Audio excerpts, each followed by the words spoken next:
ನನ್ನ ಹೆಸರು ಅಲ್ಕಾ ವಿಜಯಕುಮಾರ್ ಕುರ್ಣೆ. ಪ್ರಸ್ತುತ ನಾನು ಸರ್ಕಾರಿ ಪ್ರಥಮ ದರ್ಜೆ ಕಾಲೇಜು ಖಾನಾಪುರ, ಬೆಳಗಾವಿ ಜಿಲ್ಲೆ ಇಲ್ಲಿ ಕನ್ನಡ ಸಹಾಯಕ ಪ್ರಾಧ್ಯಾಪಕಳಾಗಿ ಕರ್ತವ್ಯವನ್ನು ನಿರ್ವಹಿಸ್ತಾ ಇದ್ದೇನೆ. ಪ್ರಿಯ ವಿದ್ಯಾರ್ಥಿಗಳೇ, ಇಂದಿನ ತರಗತಿಯಲ್ಲಿ ನಾವು ರಾಣಿ ಚೆನ್ನಮ್ಮ ವಿಶ್ವವಿದ್ಯಾಲಯದ BCom 3ನೇ ಸೆಮಿಸ್ಟರ್ನ ಅವಶ್ಯಕ ಕನ್ನಡ ಪಠ್ಯಕ್ರಮದಲ್ಲಿ ಬರತಕ್ಕಂತಹ 6ನೇ ಪದ್ಯ ಪ್ರೀತಿ ಅನ್ನತಕ್ಕಂತಹ ಪದ್ಯದ ಬಗೆಗೆ ಅರ್ಥೈಸಿಕೊಳ್ಳೋಣ. ವಿದ್ಯಾರ್ಥಿಗಳೇ, ಹಿಂದಿನ ಅಧಿವೇಶನದಲ್ಲಿ ಅಂದರೆ ಕಳೆದ ತರಗತಿಯಲ್ಲಿ ನಾವು ಪ್ರೀತಿ ಪದ್ಯದಲ್ಲಿ ಬರತಕ್ಕಂತಹ ಪ್ರೀತಿಯ ಒಂದು ಅಪೂರ್ವ ಶಕ್ತಿ, ತಾಯಿ ತಂದೆಯರು ಮಕ್ಕಳ ಮೇಲೆ ಇಟ್ಟಂತಹ ಪ್ರೀತಿ, ಹೀಗೆ ಪ್ರೀತಿಗೆ ಸಂಬಂಧಿಸಿದ ಹಲವಾರು ಅಂಶಗಳನ್ನು ನಾವು ನೋಡಿದ್ವಿ. ಈಗ ಆ ಪ್ರೀತಿ ಪದ್ಯದ ಮುಂದಿನ ಭಾಗದ ಒಂದು ವಿಶ್ಲೇಷಣೆಯನ್ನು ಮಾಡೋಣ. ಪ್ರೀತಿ ಖನಿ ಎದೆಯಾಗ ತೋಡಿಕೊಂಡ ಐತಿ ಒಂದು ಜೀವ, ಅಷ್ಟುರೊಳಗ ಬಾಳ್ ಹೆಚ್ಚಿನಾಕಿ ಆಕಿ ನಮ್ಮ ನಿಮ್ಮ ಅವ್ವ. ಕೂಳ ಕಣ್ಣೀರ ಕೂಡೇ ತಿಂದ ಮಾಡ್ತಾಳ, ಜ್ವಾಕಿ ಜತನ ಹೊಲಸ ಬಳಿತಾಳ, ಹಾಲ ಕುಡಿಸುತ್ತಾಳ ಹಿಡದ ಕಳ್ಳ ಕೂಣ. ವಿದ್ಯಾರ್ಥಿಗಳೇ, ಕವಿ ಇಲ್ಲಿ ನಮಗೆ ಜನ್ಮ ನೀಡಿದಂತಹ ಹೆತ್ತ ತಾಯಿಯ ಬಗೆಗೆ ಅಂದರೆ ಹೆತ್ತ ತಾಯಿಯ ಅನನ್ಯ ಪ್ರೀತಿಯ ಬಗೆಗೆ ಹೇಳ್ತಾರೆ.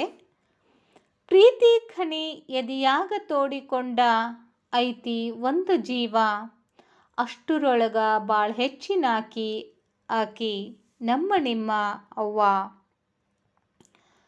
ಪ್ರೀತಿಯ ಇನ್ನೊಂದು ಬಹು ದೊಡ್ಡ ಜೀವ ಅಂತಂದರೆ ನಮಗೆ ಜನ್ಮ ನೀಡಿದ, ನಮ್ಮನ್ನು ಹೆತ್ತು ಹೊತ್ತು ಸಾಕಿ ಸಲುಹಿದ ನಮ್ಮ ತಾಯಿ. ಪ್ರೀತಿಯ ಒಂದು ಗಣಿಯನ್ನೇ ತನ್ನ ಎದೆಯಲ್ಲಿ ತುಂಬಿಕೊಂಡಂತಹ ಹಿರಿ ಜೀವವದು.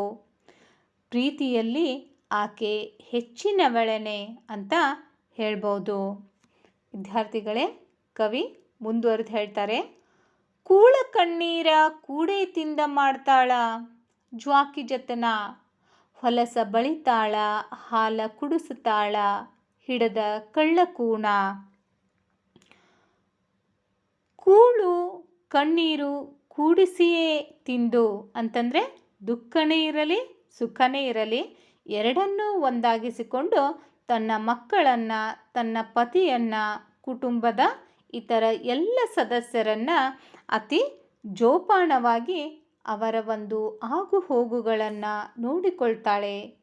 ಈ ಮಹಾತಾಯಿ ತನ್ನವರೆಂಬ ಒಂದು ನಂಬಿಕೆಯಿಂದಲೇ ಆ ಒಂದು ಹೊಲಸನ್ನು ಬಳಿತಾಳೆ, ಹಾಲನ್ನು ಕುಡಿಸ್ತಾಳೆ. ಇಷ್ಟೆಲ್ಲ ಈ ಒಂದು ಬಹು ದೊಡ್ಡ ಜೀವ, ಈ ಒಂದು ಹಿರಿ ಜೀವ ಮಾಡುವುದು ಸಹ ಈ ಒಂದು ಪ್ರೀತಿಗಾಗಿಯೇ ಅನ್ನತಕ್ಕಂಥದ್ದು. ಶ್ರೀರಾಮ್ ಇಟ್ಟಣ್ಣವರ್ ಅವರು ಮಾತೃವಾತ್ಸಲ್ಯದ ಬಗ್ಗೆ ಅತ್ಯಂತ ಅರ್ಥಪೂರ್ಣವಾಗಿ ಇಲ್ಲಿ ಹೇಳ್ತಾ ಇದ್ದಾರೆ. ಮುಂದುವರೆದು ಕವಿ ಹೇಳ್ತಾರೆ. ಕಳ್ಳಬಳ್ಳಿಯ ಮೀರಿ ಸಂಬಂಧ ಬ್ಯಾರೆ ಒಂದ ಐತಿ, ರಕ್ತದ ಚಿಕ ಒಳಗೊಳಗ ಹರಿತತೆ ಗೆಳತಿ ಗೆಳೆಯಾರ ಪ್ರೀತಿ.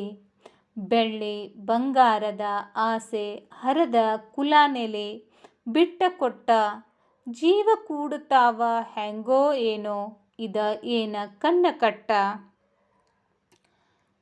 ಈ ಒಂದು ಸಾಲುಗಳಲ್ಲಿ ಗೆಳೆಯ ಗೆಳತಿಯರ ಒಂದು ಸಂಬಂಧ, ನಂಬಿಕೆಗಳ ಬಗ್ಗೆ ಅತ್ಯಂತ ಧ್ವನಿಪೂರ್ಣವಾಗಿ ಕವಿ ಹೇಳ್ತಾರೆ. ಕಳ್ಳಬಳ್ಳಿಯ ಮೀರಿ ಸಂಬಂಧ ಬ್ಯಾರೆ ಒಂದ ಐತಿ, ರಕ್ತದ ಚಿಗ ಒಳಗೊಳಗ ಹರಿತತಿ ಗೆಳತಿ ಗೆಳೆಯಾರ ಪ್ರೀತಿ. ವಿದ್ಯಾರ್ಥಿಗಳೇ, ಕಳ್ಳಬಳ್ಳಿಯನ್ನು ಮೀರಿದ ಮತ್ತೊಂದು ಸಂಬಂಧವೂ ಸಹ ಇದೆ. ಅದು ಯಾವುದು ಅಂತಂತಂದರೆ ಗೆಳೆಯ ಗೆಳತಿಯರ ಪ್ರೀತಿ ಅನ್ನತಕ್ಕಂಥದ್ದು. ಅಂದರೆ ರಕ್ತ ಸಂಬಂಧದ ಆಚೆಗಿನ ಸಂಬಂಧ ಅಂತಂದರೆ ಈ ಒಂದು ಗೆಳೆಯ ಗೆಳತಿಯರ ಪ್ರೀತಿ. ಇದು ಕೌಟುಂಬಿಕ ಸಂಬಂಧವನ್ನು ಅಂತಂದರೆ ಕೌಟುಂಬಿಕ ಪ್ರೀತಿಯನ್ನು ಮೀರಿ ನಿಂತದ್ದು. ಒಂದು ರೀತಿಯಲ್ಲಿ ಇದು ನಿಸ್ವಾರ್ಥಪರವಾದದ್ದು. ಮುಂದುವರಿದು ಕವಿ ಹೇಳ್ತಾರೆ, ಬೆಳ್ಳಿ ಬಂಗಾರದ ಆಸೆ ಹರದ ಕುಲ ನೆಲೆ ಬಿಟ್ಟ ಕೊಟ್ಟ ಜೀವ ಕೂಡುತ್ತಾವ ಹ್ಯಾಂಗೋ ಏನೋ ಇದ ಏನ ಕನ್ನ ಕಟ್ಟ.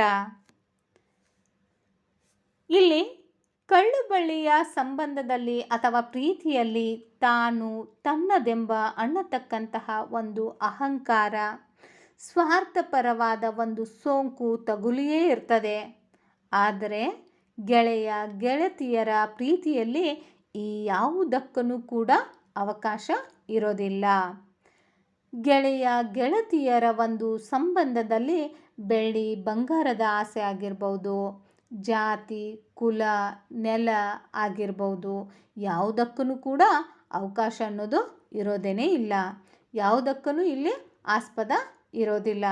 ಅಂದರೆ ಇದು ಸ್ವಾರ್ಥಪರತೆಯನ್ನು ಗೆದ್ದು ನಿಂತಿರತಕ್ಕಂಥದ್ದು ಅಂತ ಕವಿ ಇಲ್ಲಿ ಹೇಳ್ತಾ ಹೋಗ್ತಾರೆ. ಮುಂದಿನ ಸಾಲುಗಳಲ್ಲಿ ಕವಿ ಈ ರೀತಿಯಾಗಿ ಹೇಳ್ತಾರೆ, ಗುಡ್ಡ ಗಂವಾರ ನೀರಿನಿಂದ ಭಾರ ಅಣಸತೈತಿ ಲೋಕ, ಪ್ರೀತಿ ತಗದರ ತೂಗುದಿಲ್ಲ ಇದ ಒಂದ ಗುಂಜಿ ತೂಕ, ಪ್ರೀತಿಯಿಂದನ ಹಗಲಿ ರಾತ್ರಿ ಈ ಜಗ ತಿರುಗತೈತಿ, ಪ್ರೀತಿ ತಗದಿಟ್ಟ ತಿಳಿದು ನೋಡಿರಿ ಏನ ಉಳಿತೈತಿ.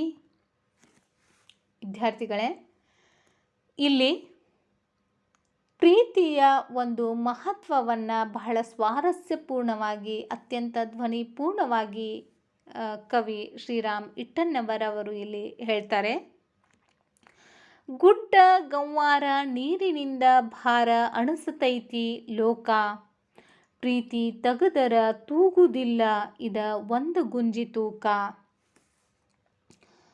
ವಿದ್ಯಾರ್ಥಿಗಳೇ, ಈ ಒಂದು ಪ್ರೀತಿ ಅನ್ನೋದು ಇಲ್ಲದೇ ಹೋಗಿದ್ರೆ ಈ ಜಗತ್ತಿಗೆ, ಈ ಒಂದು ಲೋಕಕ್ಕೆ ಯಾವ ಒಂದು ಬೆಲೆನೂ ಕೂಡ ಇರ್ತಾ ಇರಲಿಲ್ಲ, ಯಾವ ಒಂದು ಮಹತ್ವನೂ ಕೂಡ ಇರ್ತಾ ಇರಲಿಲ್ಲ. ಭಾರವಾದಂತಹ ಈ ಲೋಕದಿಂದ ಪ್ರೀತಿಯನ್ನು ಹೊರತೆಗೆದರೆ ಅದು ಒಂದು ಗುಂಜಿ ತೂಕವನ್ನು ಸಹ ತೂಗುವುದಿಲ್ಲ. ಅಂದರೆ ಪ್ರೀತಿಯ ಒಂದು ಶಕ್ತಿ, ಮಹಿಮೆ, ಸಾಮರ್ಥ್ಯ, ಮಹತ್ವ ಅನ್ನೋದು ಈ ಲೋಕದ ಭಾರವನ್ನು ಮೀರಿದ್ದು ಅನ್ನತಕ್ಕಂಥದ್ದು. ಗುಡ್ಡ ಗಂವಾರ ನೀರುಗಳ ತೂಕವನ್ನು ದಾಟಿದ್ದು ಅಂತ ಹೇಳ್ಬೋದು. ಮುಂದುವರೆದು ಕವಿ ಹೇಳ್ತಾರೆ, ಪ್ರೀತಿಯಿಂದನ ಹಗಲಿ ರಾತ್ರಿ ಈ ಜಗ ತಿರುಗತೈತಿ, ಪ್ರೀತಿ ತೆಗೆದಿಟ್ಟ ತಿಳಿದ ನೋಡಿರಿ ಏನು ಉಳಿತೈತಿ. ಅಂದರೆ ಪ್ರೀತಿಯಿಂದನೇ ಈ ಹಗಲು ರಾತ್ರಿಗಳು ಆಗ್ತಾ ಇದ್ದಾವೆ, ಪ್ರೀತಿಯಿಂದಲೇ ಈ ಜಗತ್ತು ಲೋಕ ತಿರುಗ್ತಾ ಇದೆ, ಈ ಜಗತ್ತು ಚಲನವಲನಗೊಳ್ತಾ ಇದೆ. ಈ ಒಂದು ಪ್ರೀತಿಯನ್ನು ತೆಗೆದರೆ ಅಥವಾ ಪ್ರೀತಿಯನ್ನು ಮರೆತರೆ ಲೋಕದಲ್ಲಿ ಈ ಜಗತ್ತಿನಲ್ಲಿ ಯಾವುದೂ ಉಳಿಯುವುದಿಲ್ಲ ಅಂತ ಕವಿ ಈ ಪದ್ಯದಲ್ಲಿ ಪ್ರಸ್ತಾಪ ಮಾಡಿದ್ದಾರೆ. ವಿದ್ಯಾರ್ಥಿಗಳೇ, ಈ ರೀತಿಯಾಗಿ ನಾವು ಪ್ರೀತಿಯ ಒಂದು ಮಹತ್ವವನ್ನು, ವೈವಿಧ್ಯಮಯ ಪ್ರೀತಿಯ ಒಂದು ಸ್ವರೂಪವನ್ನು ಈ ಒಂದು ಪದ್ಯದಲ್ಲಿ ನಾವು ನೋಡ್ಬೋದು. ಧನ್ಯವಾದಗಳು.